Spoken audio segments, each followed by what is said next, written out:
The Senate returning to Washington this week to begin deliberation on President Trump's big, beautiful bill. Joining us now is Bloomberg's Kendall from Washington. Tyler, what do we expect to actually get done this week?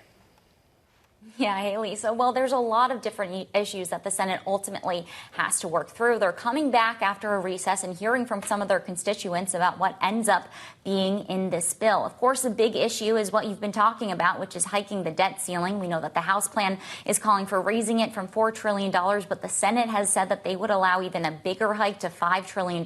So we'll have to see how things like that shake out. And then they're also looking at some other priorities when we're discussing whether or not we could see some deeper spending cuts here, since we know that some moderates are pushing back on any changes when it comes to Medicaid, as well as how quickly they're going to roll back some of those clean energy tax credits under the IRA. At the end of the day, we're expecting White House officials to really start ramping up the pressure on lawmakers to ultimately come to a deal, because they are saying that they need to see this done by July 4th, because this is so pivotal to the Trump administration's ultimate economic agenda. At the end of the day, we do know, though, that the harder deadline is going to be what that X date is. Treasury Secretary Scott Bessent didn't give an updated or an exact date. Those previously said that could fall sometime in August, which perhaps would give lawmakers a little bit more buffer room. But he did go on in that interview, Lisa, to allude to the X date as a negotiating tactic, saying that they are keeping that sort of in their pocket as a way to motivate lawmakers forward on that bill. Tyler, what are the biggest sticking points that senators have in this bill that was brought to them by the House?